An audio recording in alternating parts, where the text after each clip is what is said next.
Hello everyone, welcome to another video brought to you by EroticWalruss. Today I have prepared a Darius guide for you at the request of Void Fracture. If you find this guide useful, please leave a like, and if you have a champion you'd like to see, please comment. So, Darius is one of the 3 champions in the top lane who can fight for the title of Daddy. We got Renekton, Pantheon, and then there's Darius. Darius is like that distant relative uncle to the rest of his team. You know about him but rarely see him, but whenever you do, he brings gifts. In this case, he kills a couple bitches.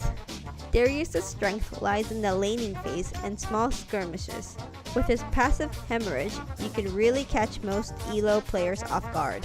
With Darius, you can usually max Q, then W, then E, and Alt whenever it's up.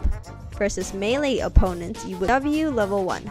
The reason for this is because Darius' W resets his auto animation and gives him 2 free stacks of his passive at level 1. You just wait for your opponent to go for CS and bam! 1/4 of their HP is gone. Level 1 is usually where most people get cheesed by Darius. If you're looking to use him to climb, I'd suggest to bring Ignite. Darius without Ignite is kinda like a car with flat tires. You can use it, but it's just not as efficient. People in Silver always ask, "Oh, why don't you bring Teleport?" and then proceed to run around the rift like a bunch of headless chickens. in low elo, there is no synergy with Teleport. It is rare that your team will even notice you coming in, even if you ping a billion times. Therefore, with Ignite, you'd want to pressure your lane opponent and win the game by pressure top and roaming by foot early, and look to make those trades since Darius can outtrade almost any lane opponent at level 1, granted that you can reach them.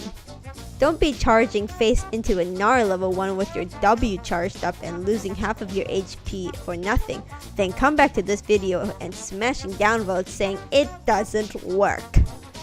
Well, of course not. That strategy is for versus melee champs.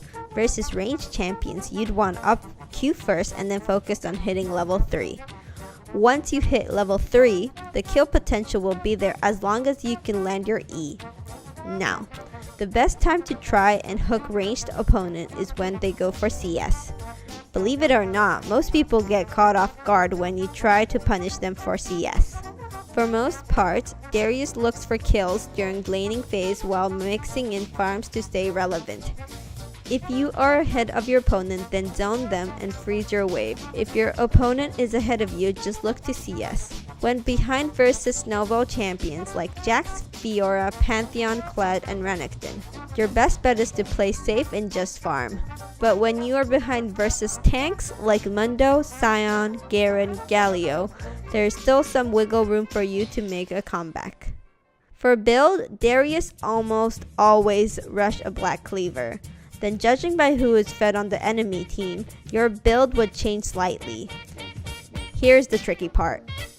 If you're laning against Riven and you two are pretty even, but the enemy Syndra is at 6 and 0, for your second item, should you build Spirit Visage or Deadman's Plate? For me, I'd probably go with Spirit Visage. Even if you don't actively rotate, the Syndra may rotate into your lane. Try itemizing against your team's biggest threat, not just your own. A final build should look a little something like this. Some things to keep in mind when playing Darius is that his Q has 2 sections that deals different damage. The part with the blade and the part with the handle. If you use Q and fail to hit your opponent with the blade, you lose out of significant damage, but most importantly, you do not get a passive stack. The win condition with Darius is to excel in mid-game skirmishes. Darius shines the most in chaotic fights where the enemy team is not in position. It is rare for Darius himself to walk up and start a fight, and usually it's ideal for you to show up a bit later into the fight and clean up with your ultimate and passive reset. It is fairly easy to snag a couple kills here and there. Late game, Darius is not completely useless, but he loses a lot of that burst and reset potential since most teams would be tankier and most carries would have itemized to deal with you by now. Finally, remember that Darius is not invincible. It just takes the well-organized teams a couple seconds to deal with you.